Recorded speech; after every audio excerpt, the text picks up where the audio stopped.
Misha here, and early this year I picked up a series of die-cast spacecraft representing the Chinese space program, and I really focused on the manned space program. And I've already done 4 videos really detailing them.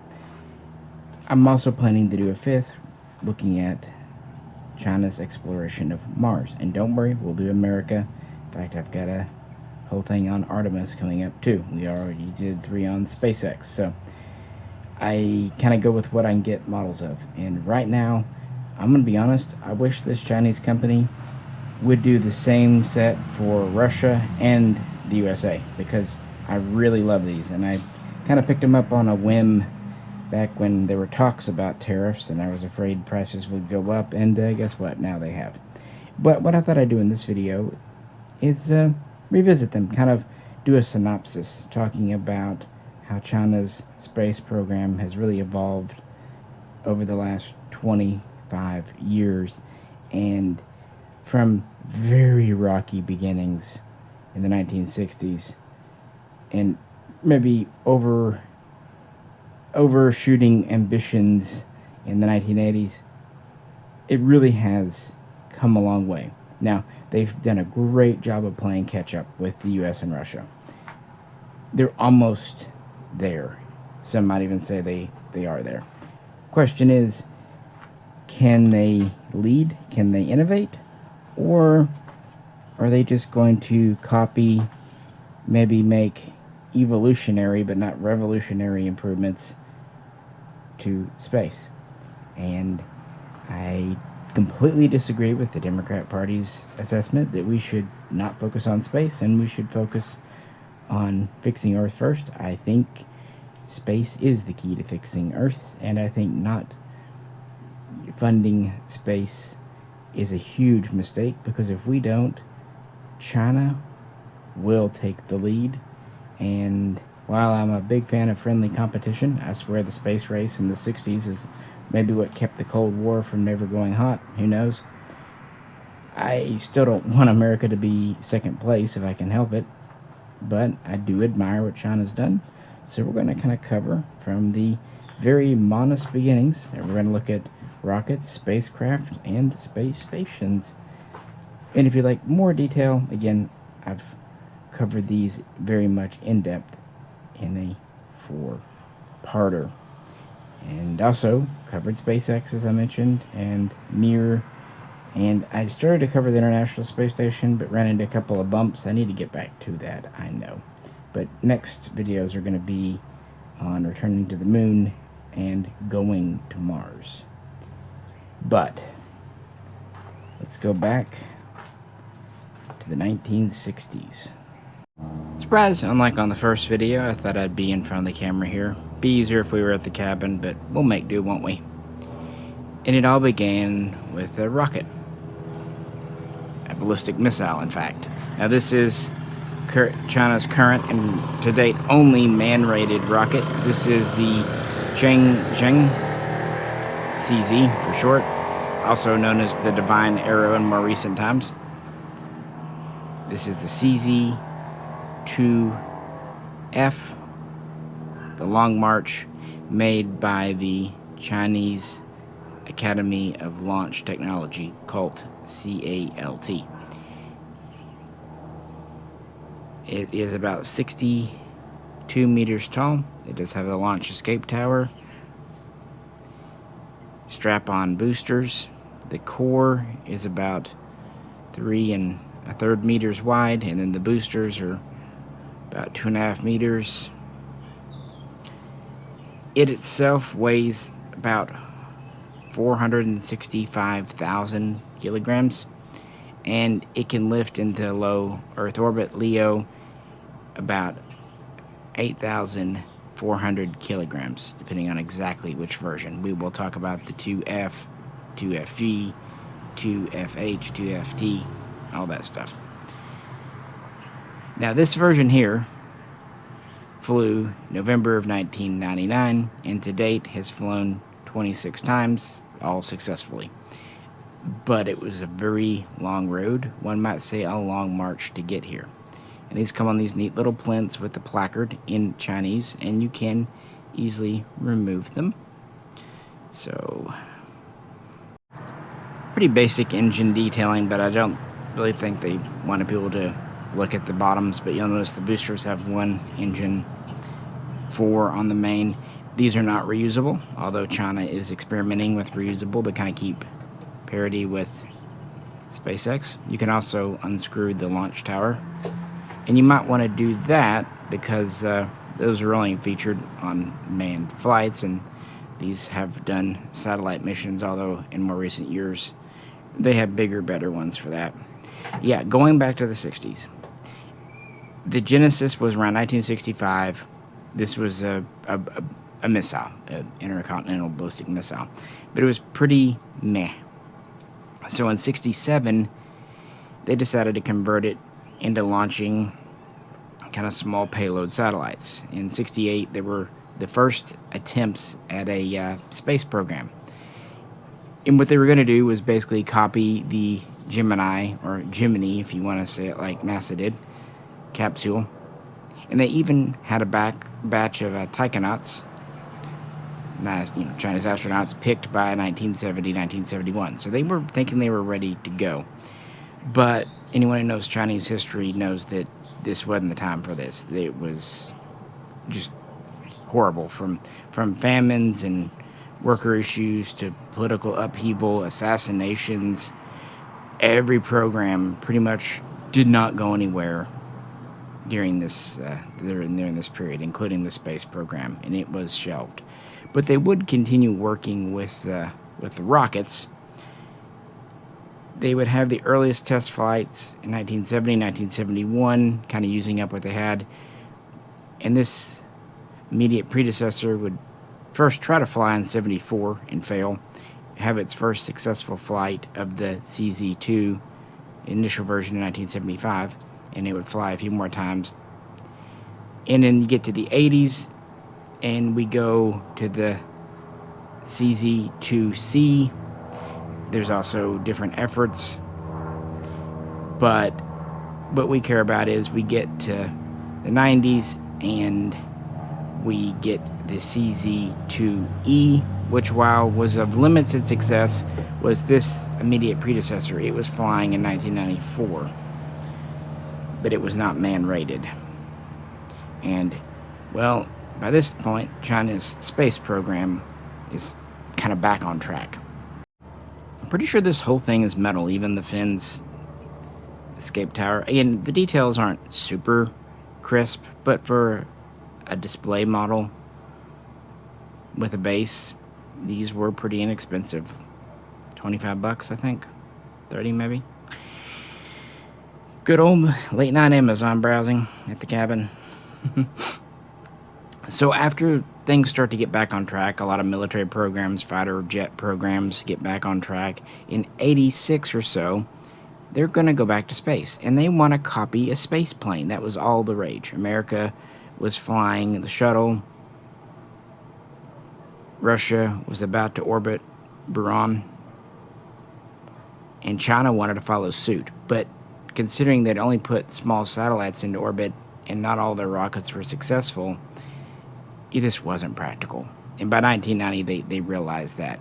Now, of course, this is also when communism's ending in Soviet Russia.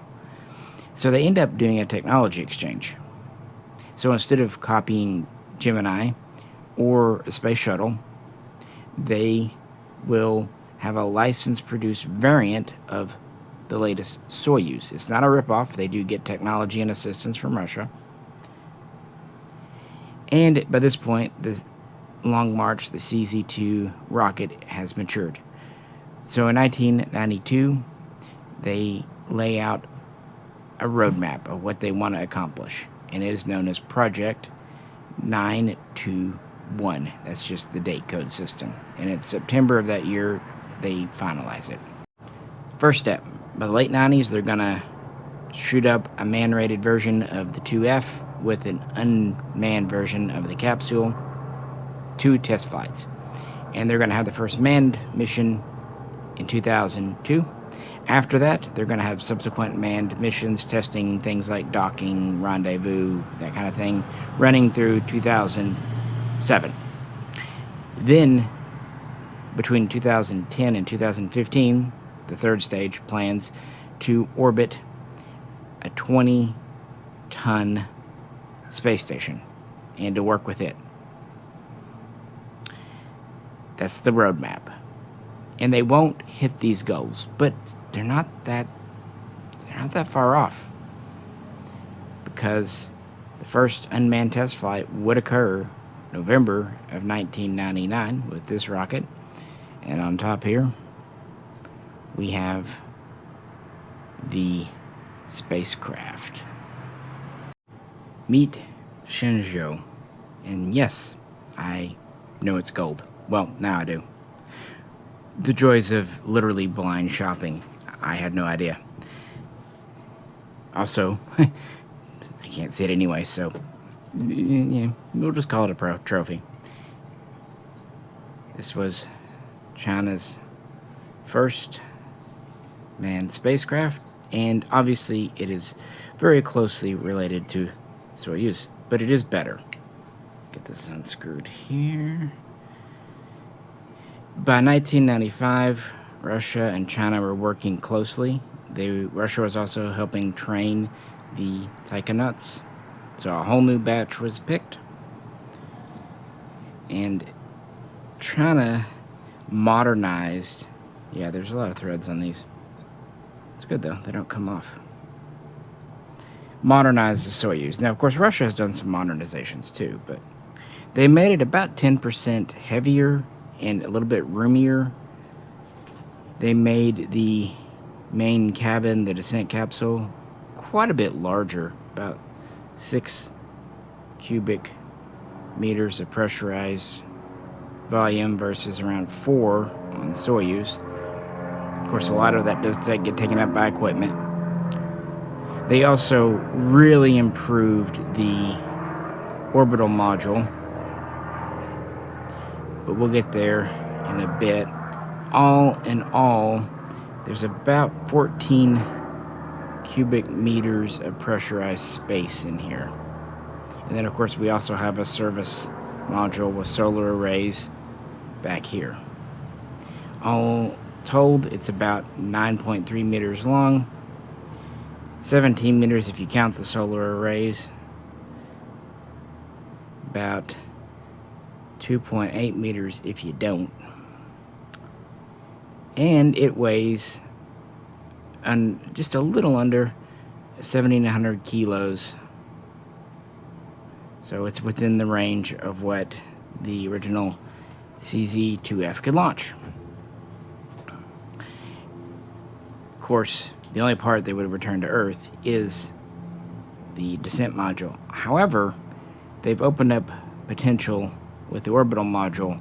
Let's put a pin in that for just a minute. And we're going to mate this to the Long March rocket.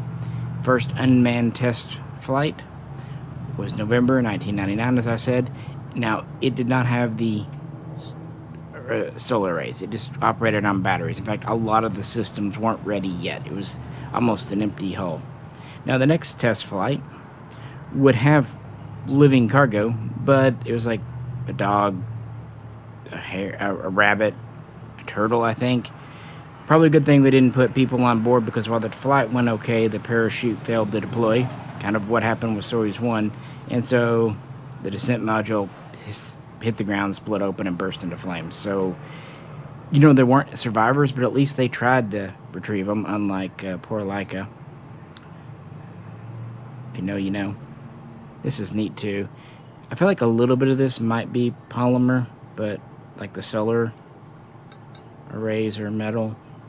It's got some good weight to it. Pretty decent detail. The rocket, I should mention, is about they're all a little different in the scale. About 1/200, 1/220. This is 1/80 scale, so almost 1/72, but just a little bit smaller. They're all kind of in weird scales, but I've learned to live with it. So, with the second test flight not going great, the third test flight was still unmanned. They're testing things And then there's one more unmanned flight, Shenzhou 4. And now they're ready for the first manned flight. October 15, 2003, Shenzhou 5 launches for an orbital flight with China's first taikonaut on board. Lieutenant Colonel Wang Li Ying.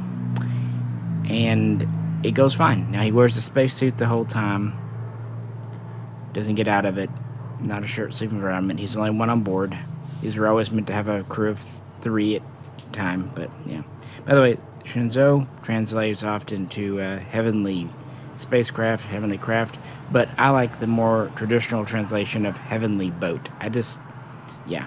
By the way, around this time is when the program goes from the more military, communist-sounding Project 921 to the more futuristic, optimistic Shenzhou project. This was actually ordered from the very top. Communism, they love their symbols and propaganda things, what can you say? But they put a man in space, all on their own, of course, to help with Russia, but they built it all, did all that, making them the third nation to do it. And then their next flight would not be for another 2 years. But it would push things forward at a rapid pace. It would have a 2-person crew. And aside from wearing pressure suits on the ride up and down for safety, it was a short-sleeve environment. And they were up there for 5 days. So they went from, very short duration mission to quite a bit longer. I should also mention these early ones now had a second set of solar arrays on the orbital module. But they're still kind of getting things pushed forward. So now we're into 2005 with that flight. And our next flight would not happen for nearly 3 years, September 2008. Shenzhou 7 would have the first spacewalk that China ever did. And they would use the orbital module as an airlock, a much more elegant solution than either Voskhod or Gemini when America and Russia did those. So they didn't quite hit their targets of 2002 for Phase 1 and 2007 to finish Phase 2, but they're not too far off. They're about a year behind. Now, Shenzhou 8 would be unmanned because it's going to test docking.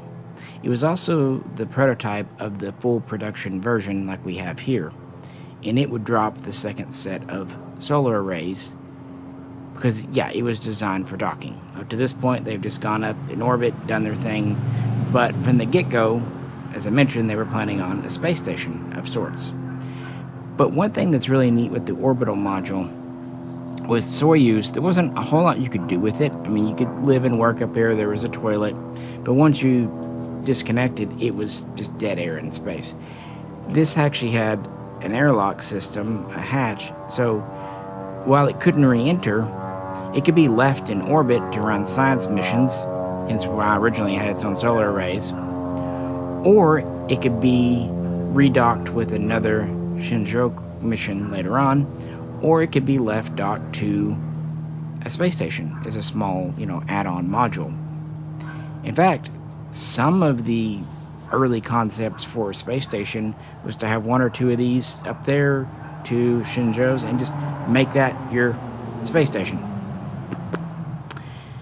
Well, that's not exactly the route they took, although China's first station, it's really kind of only a station in name only. One could definitely argue it was more of a docking target. Tiangong 1, Heavenly Palace. Technically, their first space station, although, like I said, orbiting lab, docking target is more appropriate, quite frankly. And this began as the 8-ton module or station concept going back to 1999, and approval was given and all that. They basically had two they were going to work on, a 20-ton and an 8-ton. Well, despite plans, the 20-ton basically had to be pushed back because they didn't have a launch vehicle ready at this point. So the 8-ton got legs. And originally they were hoping to have it orbiting by 2010. Well, this got pushed back for various reasons. Finally, September of 2011, they were ready to make launch attempts, and by the end of the month, it was orbiting. And its first visitor would be the unmanned Shenzhou 8. They would dock, undock, redock, they would practice all that,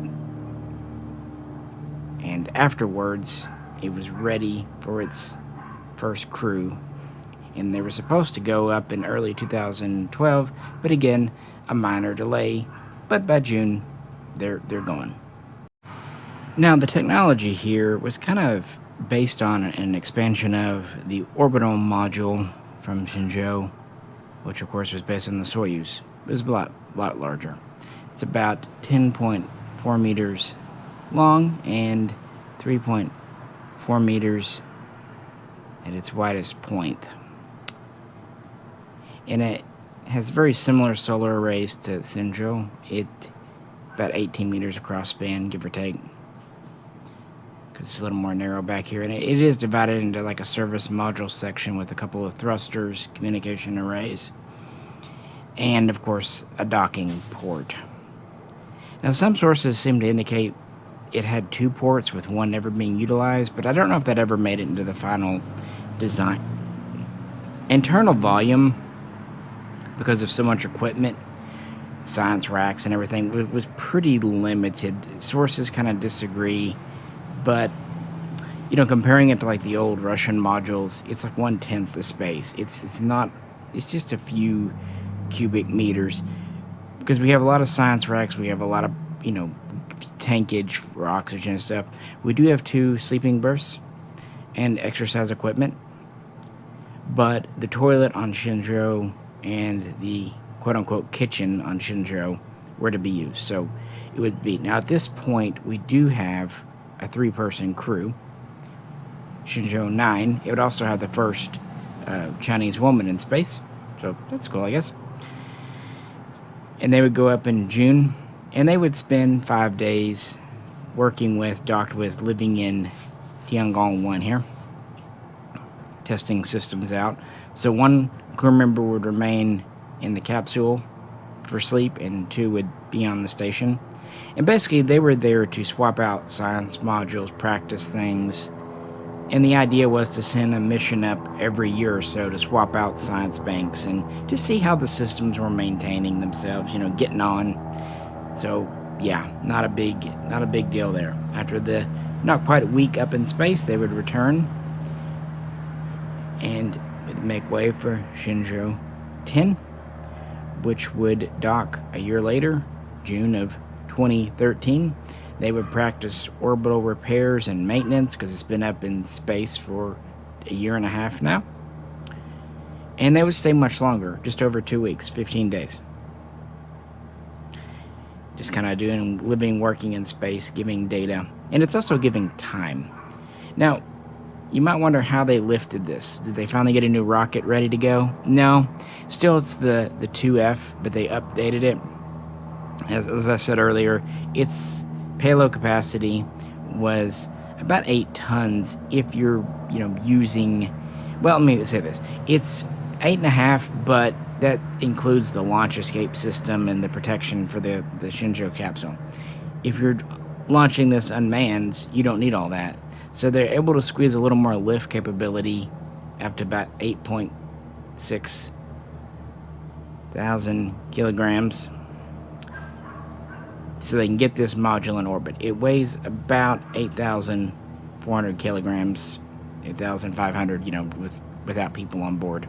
So it is heavier than Shenzhou, but that was the constraint. They couldn't make this any bigger because they didn't have any way to get it up there. It's one of those practical things. On the other hand, originally they were hoping to get a space station in orbit, granted a larger one, by 2010. Well, we're in 2011, 2012. Not bad. After the second crew, that would be it. 20 days occupied total. But what they would do, just to test endurance, they would put it into sleep mode to see how the systems are maintained. And they expected it to last a couple more years. In 2016, China would announce they lost contact with Tiangong 1. And so it had an uncontrolled reentry. And that would be in 2018. So it would stay on station for about 6.5 years. And again, it was economical, relatively small. This is still that 180 scale, so you can tell it's just not much more. And a lot of this is, again, equipment, communications. You can see the docking port. It's size for a person taken up. So that was really paving the way, and would lead directly to, well, Tiangong 2. Surprise! Tiangong 2 is the same. Actually, it started off as the backup module for Tiangong 1 if it were lost.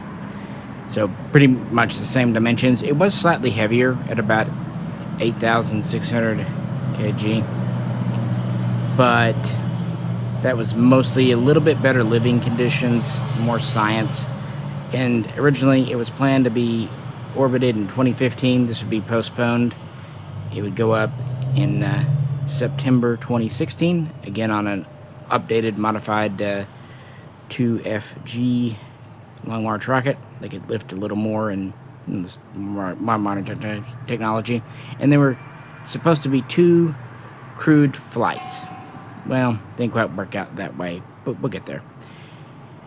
After going up, it would get its first flight about a month later. That would be Shenzhou 11. This would just be a crew of 2. And the reason, the flight was going to last 33 days, China's longest to date, and they were going to be on board Tiangong 2 for 30 days. So just, less supplies, more comfort. Why not? Again, it only had 2 sleeping berths. So they would hang out through November and successfully return home, leaving Tiangong 2 up. And then 2017, it gets to test one of its new systems. Now, another new system it had was a prototype robot arm. That's very important for space station operations. China at that point had been working on one for 15 years. So it had kind of a scaled-down version. But it also had a refueling capability for docked spacecraft, because it would be used to test another critical piece of gear for China's future space ambitions, a cargo resupply. Yeah, this is different. The Tianzhou heavenly boat versus divine boat on the Shenzhou, for what it's worth. Cargo resupply spacecraft. Yes, they used the main body of the Tiangong 1 and 2. They just changed it to be a cargo craft. Makes sense. Waste not, want not. Now, they did go to updated solar arrays from 4 to 3 panels, a little stubbier, but a little wider, but much more efficient. And, of course, this just had internal racks and volume to deliver stuff. In fact, it's really the largest, most capable cargo supply craft in operation today, looking at what Dragon's up to, what Progress from Russia's up to. And it first flew on April 20, 2017, docking with Tiangong 2 and practicing docking, undocking, and a new system called fast docking. Up to this point, it could take up to 2 days to rendezvous with an orbiting station, but fast docking could do it in 6 hours, which just has infinite benefits, as you'd imagine. And it would stay on station for 6 months, and then, the TZ-1 craft would deorbit and burn up. It's not recoverable. And that would mark the end of Tiangong 2, frankly. A second mission never went up. In 2019, China announced plans they were going to deorbit it, and then later that year they would, and that would be it. But it accomplished what they needed it to. And this cargo craft was very important for the ambitions, because it could carry originally about 6,500 kilograms to orbit, and it weighed about 13,500 kilograms with cargo on board, meaning it's way too heavy for the CZ-2F, even the uprated versions. Luckily, finally we have another rocket available. The Long March CZ-7. Now this was actually developed by a different bureau, CASTC, Chinese Aerospace Science Technology Committee. Not to be confused with the cult that we've been talking about. And originally this was going to be, quote-unquote, the backbone of the Chinese program. But through delays and whatnot, it ended up kind of being a hybrid and consigned to cargo and satellite deliveries because it was much more capable. It plans for it go all the way back, but the first test flight of the CZ-7 would not happen until the summer of 2016, and really the TZ-1 mission was its first true full flight, and luckily it went fine. Obviously we still have the boosters, everything is pretty normal here, but it's a much heavier rocket, about just under 600,000 kilograms, and they can deliver nearly 14,000 kilos to low Earth orbit, or about 7,000 to geosync beyond. So not double that of the CZ-2, but you know, not bad. And you notice it doesn't have the escape tower because of what it's, you know, meant to do. That's just the fairing for the cargo craft. Again, this is nice metal model. At least it's painted. And these are still in service today, delivering the Tiangong to orbit. I shouldn't mention that they did have an update after the TZ-5 mission. As I said, the first generation could deliver about 6,500 kilos. Well, they reworked the design, freed it up a bit, tinkered with the rocket, and they increased the overall weight just a little bit, about 14,000. But they upped the cargo capacity by nearly 1,000, about 7,400 kilos of lift capability, meaning that more of the weight of the Shenzhou craft could be dedicated to cargo. And this would actually be very helpful, meaning they could have fewer flights, just more on board, kind of changing plans for the future. Because after 2 small stations and multiple successful missions with the Shenzhou craft, they're ready to go big and go far from home. Meet the CZ-5. Well, this is the CZ-5B, and it's going to look smaller because this is actually a smaller scale, but it's, well, height-wise about the same as the 2, but it's fatter and bigger. This is China's first true heavy lift rocket, and it was originally planned for a 2014 launch, but it would slip for various reasons to 2016, and that would be the original CZ-5. The difference between the 5 and the 5B is a stage. The 5 has an extra stage, and the B does not, because I'm still unscrewing. That's what she said. Of how it's designed, it's kind of a single piece, because it has an extended fairing for delivering up to 25,000 kilos to low Earth orbit. And you can see where this is going. Finally, that 20-ton space station can happen. Now, it can also deliver satellite clusters and whatnot. That's kind of what the 5 is for. And so there would be the first test flight of the 5, And then the second flight in 2017 would actually fail. And so that would cause yet another delay until 2019. Then the third test flight, still of the 5, would succeed. And then finally, May of 2020, the fourth test flight of this model and the first of the 5B with basically a dummy payload would go up and prove successful. This is China's most powerful rocket system and the third most powerful in the world, and it's also one that gives everyone fits because essentially the stage re-enters as a solid 20 some odd thousand kilo chunk just into the atmosphere uncontrolled. Of course, it will burn up, but there's always been concerns about fragments. So when you hear about the CZ5 series, there's a bit of controversy. They've launched it 14 times. They had that one failure. This version here is launched a total of 6 times. It is really just a special purpose. Originally, they were going to make this a family, 6, 8 different variants.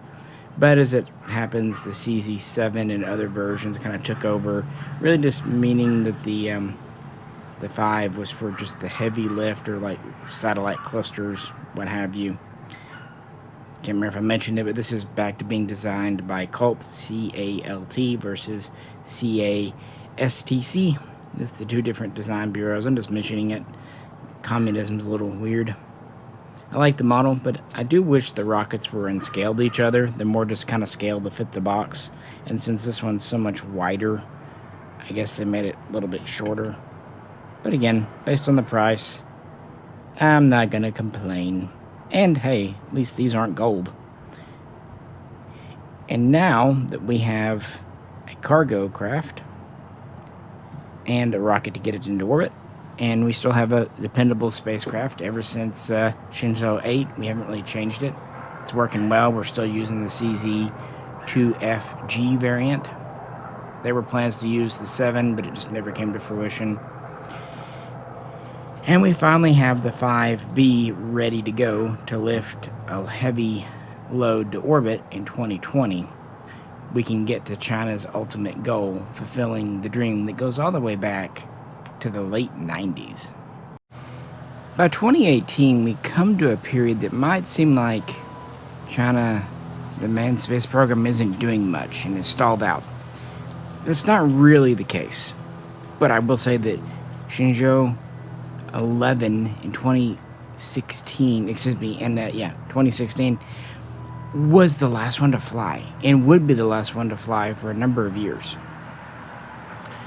And the Tiangong cargo craft would have its test flight working out with Tiangong 2 from April to September of 2017, and then it wouldn't fly. It's because they're setting up for the next big step, phase 3, as it were. They would announce plans in 2018, and then in 2020, they'd get specific. They're training up a new batch of taikonauts, and they say they're ready to move on to the 20-ton space station, the CSS, the Chinese space station. It's going to take a number of flights. They estimate 11 in total. 3 construction flights, 4 cargo flights, and 4 manned flights to get it done. And they do. They start strong in 2021 and go at a pretty quick pace. At the end of April, on a long march, a CZ5B, this is launched. The Tiangong core module. And it's orbiting by May. And at least this one is painted. Now this is getting to a 1/150 scale because, well, we're quite a bit larger than what we've had before. This is over 16.5 meters long. And thanks to the new heavy lift rocket. They're able to push it out to over 4 meters wide. Before, they were kind of constrained at about 3 1/3 meters. It weighs about 22 tons. But at launch, it's more like 23 thanks to the, the ferrule over the thing and, just other stuff. So even heavier than expected. Now, it's not vast. Internally, it has a pressurized volume of a little over 110 cubic meters. How much was habitable and free? Well, habitable almost is really hard to estimate, frankly. But that's important because it's about the same size, but a little bit larger, again, about 10%, like we saw with Shenzhou versus Soyuz, compared to the old Salyut stations, which was the core of what Mir was built on. So think of that as far as size. We have solar arrays, of course, and we have traditional thrusters, and rather famously, we have, at the time, revolutionary, the Hall thruster system, which was ion thrusters. It also has external gyros. What's kind of neat, too, is you notice you don't really see external radiators like you would on the International Space Station. China has a very different way, and frankly, a very modern way of dissipating heat, and that's what we'll see. These are smaller than what the West is doing, but because they are playing catch-up, they're able to utilize a lot newer technologies, and internally, it's just a lot less cluttered, just a lot more streamlined. So we have basically 3 sections: a living section, a working section, comms array, and then a forward docking node, again, very much like we would see on a Russian station. This core module here had room for 3 crew. Each of them had a little berth, a little phone booth with a sleeping bag, a window, little entertainment center, privacy. They made a big deal out of this, but I guess it's pretty cool. This was the first to have a microwave. Before this, there were no microwaves in space. It also, of course, has a wonderful suction toilet, comms arrays, other kinds of equipment that you'd expect to see on a space station. And it does have minimal ability to do science operations. Notice it does have this arm. This is the China arm, based on the Canadarm, kind of. It's about 10 meters long, articulated.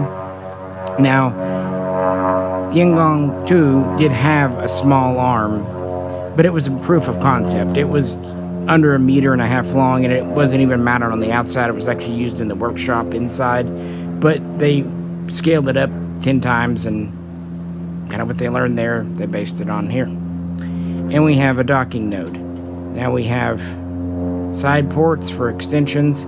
The bottom port and the front port would be used for Shenzhou. And the top port was a dedicated airlock. And there's also a rear port here. Sorry, there's that metal thing for screwing it in. And that would be for the Tiangong cargo craft. And that would actually be this station's first visitor.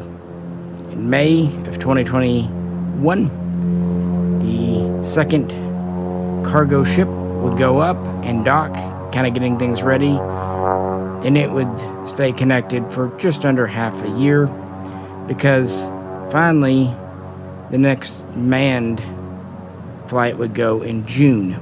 This would be Shenzhou 12 with a 3-person crew. And you know what? They still had a lot more space than they did on the Tiangong 1 and Tiangong 2, so, take it. Those were 14, 15 cubic meters added, so when you get 100 plus, yeah.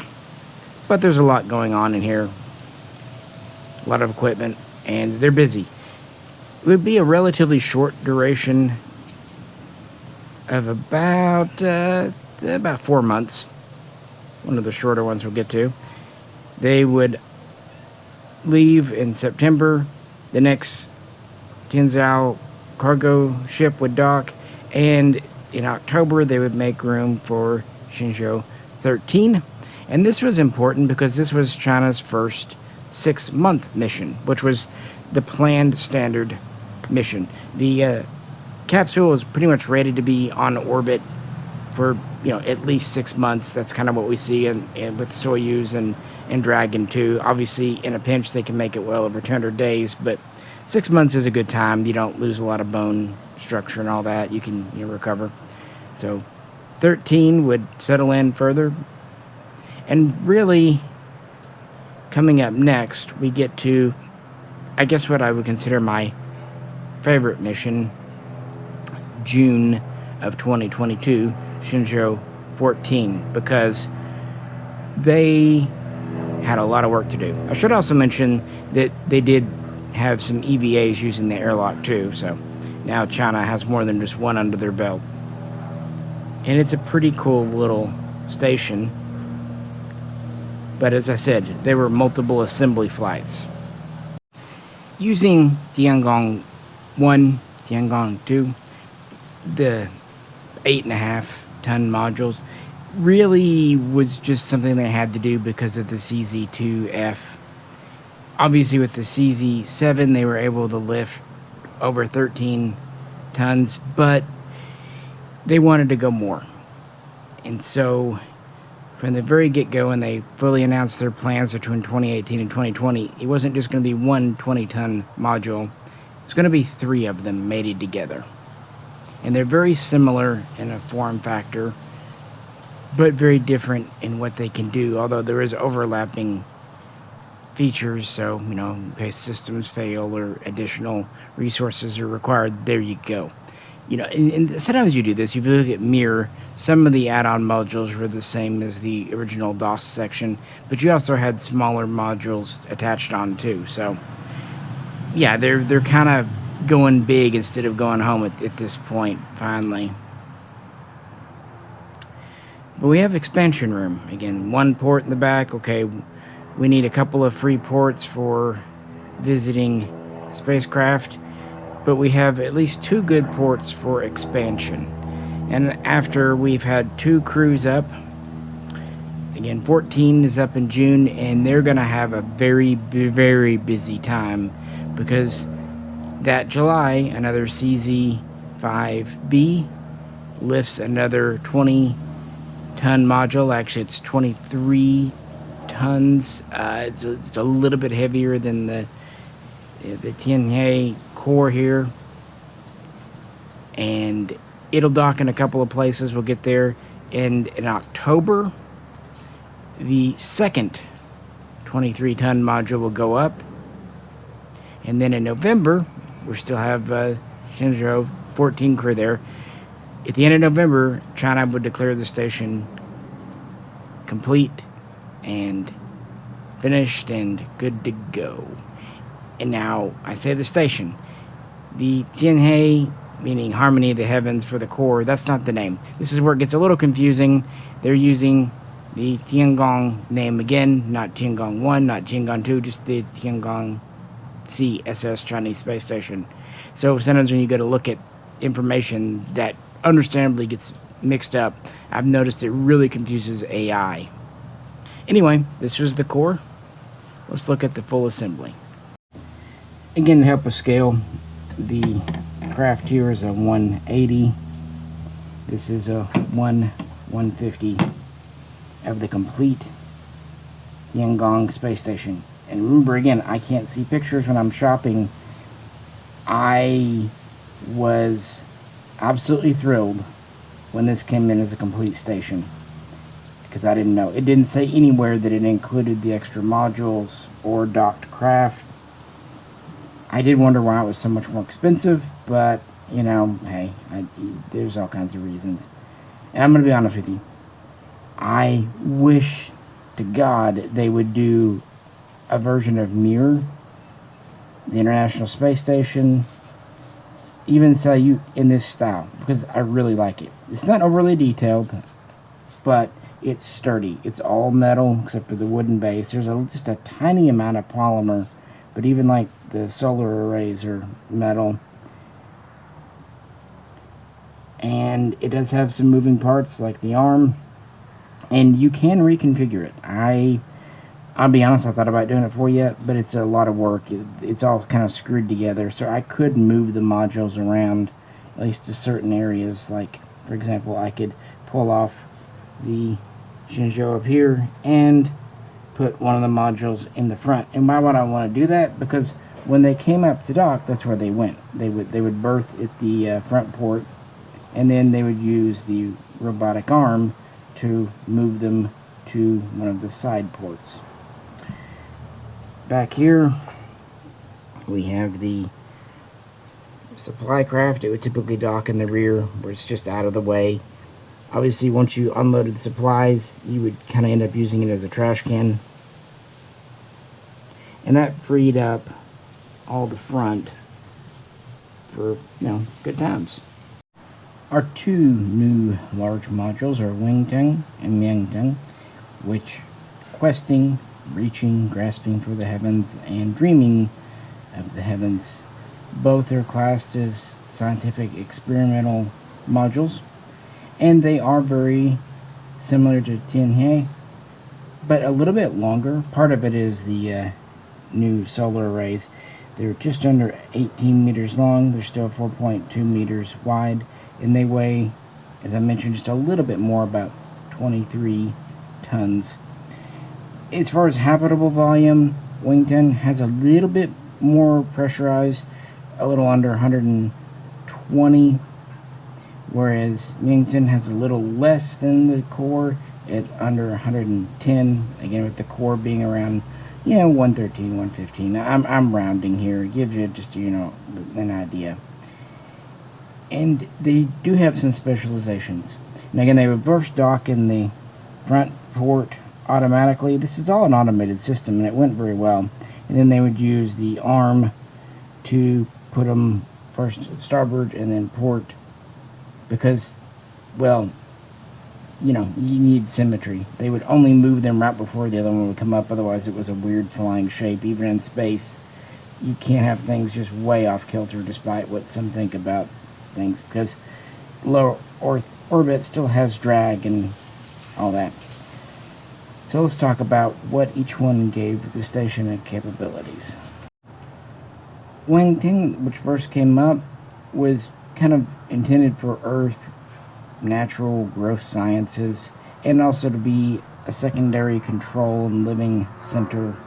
It had additional comms array, it had propulsion, other backup systems. It also had 3 more living berths, meaning that now the station could support 6 instead of 3 people for a relatively long term. It introduced these new solar arrays, as I've already mentioned. They're very thin, very flexible, very modern style of collecting.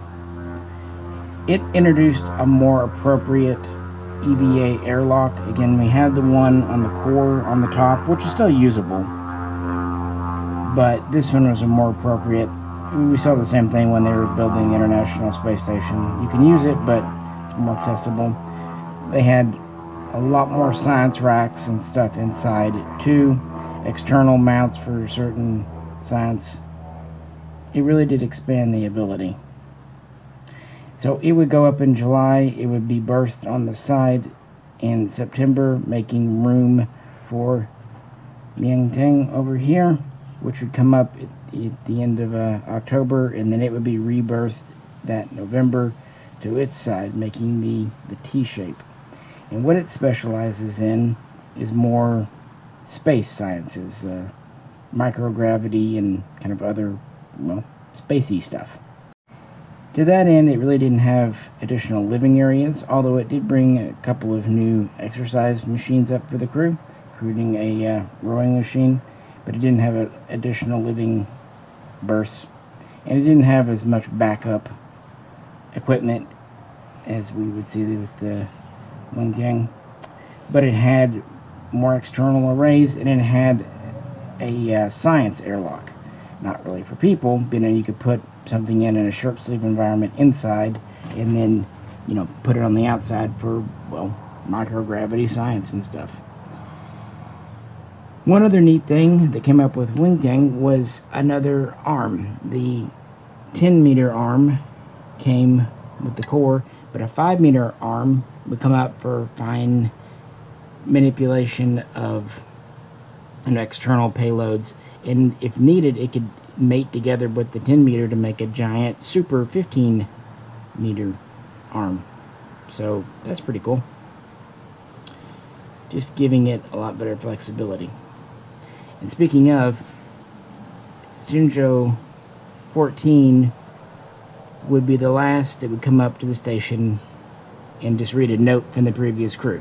Because beginning at the end of November of 2022, right as the station is declared complete, Shenzhou 15 will come up and dock and will have permanent habitation. This is why there's one craft down here and one up here, meaning that there will be a handover period, typically about a week, where we have 6 crew on board. So 3 will stay in the module, 3 will stay in the core, and they can, compare notes, not in a rush, share things. And I'm sure it's just nice to come up to a station where there's people on board, and it's also nice to leave a station. Of course, if something goes wrong, hint, we're going to talk about that in just a minute because it recently happened with the current mission.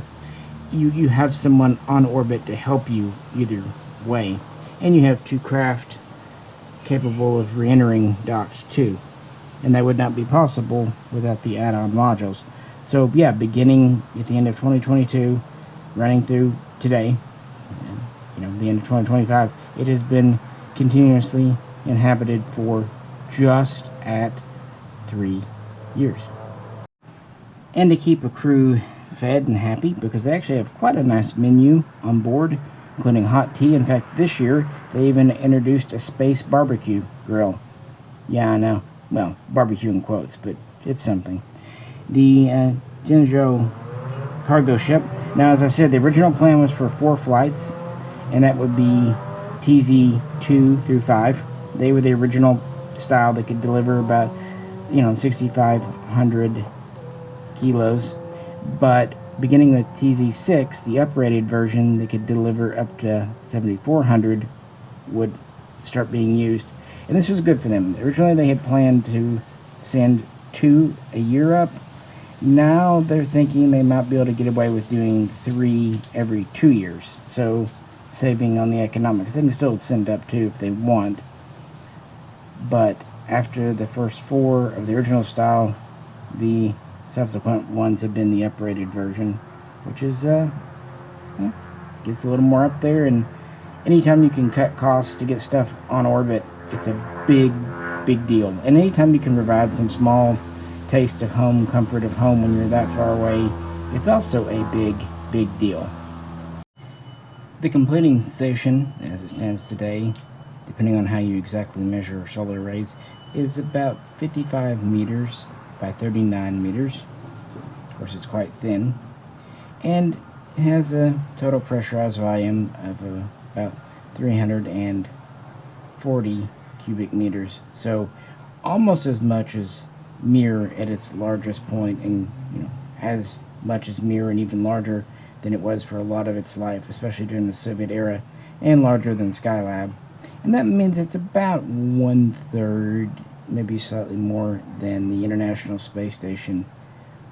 Keep in mind, though, this was, I'm not going to say they didn't plan it for years, but once they started building it, it was done in 2 years. So, a little bit of record. As far as the overall tonnage, absolutely dry, just nothing, just the raw, around 70 tons. But once you add attached craft, which obviously there's always going to be a Shenzhou, usually 2, and a Tiangong cargo craft, it easily goes up to 100 tons. So it's not light. Obviously, there have been heavier things, International Space Station again, but considering that a lot of the earlier ones were in the 20-25 ton range, it's pretty good. And typically crew is 3, but it will swell to 6 about twice a year.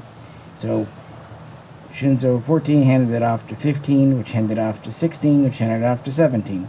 And the newer craft, we've had now, let me think, 4 of the uprated TZ cargo craft visit, with 9 stationed right now. It went up this past summer and will be there until early 2026. So everything's going well through the SZ-19 mission. Then April of this year, we have Shenzhou SZ-20 go, and they're planned to come home in November. In fact, they send up the SZ-21 mission in October, planned for a week, maybe 10-day handover, and then they go home. Thing is, they're still up there. In fact, the station's had a crew of 6 for longer than ever before. Why? Goes to show you why backups on orbit are so important. Sometime in October, they detected some issues with their ride home, the capsule, and upon investigation, it was announced that the SZ-20 had been damaged by orbital debris, flotsam. Yeah, there's a lot of stuff up there. It's really remarkable it doesn't happen more often than it does. So they're uncertain if it is safe to, take it back home. Now, as I pointed out much earlier, this whole unit doesn't go home. The orbital module and the service module are jettisoned. The big deal with the descent module is the heat shield. It's a heavy shield. If that's damaged in any way, well, we all remember the tragedy at Columbia. It could happen again. So they are just having the crew sit tight with their replacements, just palling around, I guess. And they're debating what to do. Can it be fixed? Is it safe? Or should they use the next mission, the next module, which would be 22, as a lifeboat, as a rescue mission? Now, what's good for them is these are very automated craft. They can dock on their own. They can be flown on their own. They have a lot more automation built in than Russian spacecraft used to. And Russian craft had a lot more automation compared with American craft. So there's pros and cons either way. But they could send up the 22 either unmanned or just with 1 or 2 on board if they had to, and fit it on board. Because in an emergency, the capsule can't hold more than 3 for a short time. Remember how I mentioned earlier too that fast docking? Yeah, with Soyuz going to the ISS, it can be anywhere from a day and a half to 2 days to dock, just depending on inclination. But the fast docking, which is 6, maybe 7 hours to get up here, really makes it a lot easier. That's a lot easier on life resources. You don't have to really worry about waste and carbon dioxide building up. So yet again, just works out well. Now I will say that the Tiangong station, the CSS, orbits at a totally different inclination than the International Space Station. Basically, based on where Russia launches from, and the US for that matter, they wouldn't realistically be able to dock to this station and vice versa. So they're literally on their own path. But this station, it's the second permanently manned outpost in space. And it took China a little while to get there, but they did. And we have to pay tribute to what they've managed to accomplish here. And they're not 100% done. They've talked about future plans. Will there be slippage? Undoubtedly. They were saying, at least earlier this year, that in 2026 they might attach a telescope module. Kind of reminds me of what was done with Skylab, with the Apollo telescope system that was attached there. But that'd be one thing. Another, they're talking about in a couple of more years, doubling the size of this. Adding 3 more 20-ton modules, essentially updated, more modernized versions of what we already have, and then that way, as they age out, they could just deorbit them and kind of keep the space station of Theseus going, if that makes sense. But if they do that, they're going to increase the tonnage up to 150 or more, and habitable volume could easily go well over 600 cubic meters. But that's kind of long-term planning. who knows? They're even talking about commercial and opening it up to other people. And yeah, I would say they're rightly excited and a little bit boastful of what they have accomplished here. However, let's end on a bit of a downer. This one being in gold, I guess, is kind of fitting because China could, talk about all their accomplishments and rug sweep all their failures, especially before the internet got going. It was pretty easy to do. Obviously, we know that the Soviet Union did it, North Korea does it. Today, it's harder to keep stuff in, but early on, there were some disasters. Now, to be fair, they didn't lose any taikonauts that we're aware of, and I'm not a big believer in like the lost astronaut, the lost cosmonaut theory, because usually stuff comes out. But even though we haven't lost any Chinese astronauts, they did have missiles explode, go haywire in the 80s and 90s, and more than a couple damaged villages nearby. They were quite reckless, something even Russia didn't do. And certainly the U.S. just wouldn't. The public outcry would be there. But dozens of people, maybe even more, lost their lives. Hundreds of people lost their homes when errant Long March missiles went off. But because of the communist government, they don't really have much recourse. I mean, they do listen to their people. They have to, or otherwise they won't stay in power. But I just wanted to be honest about what's going on. And also, we have to look at, Shenzhou here. Yes, they made their own craft, but it's very heavily based on Soyuz. So they were definitely able to piggyback off of Russian technology and know-how. And that even can be seen in, the modules of the space station.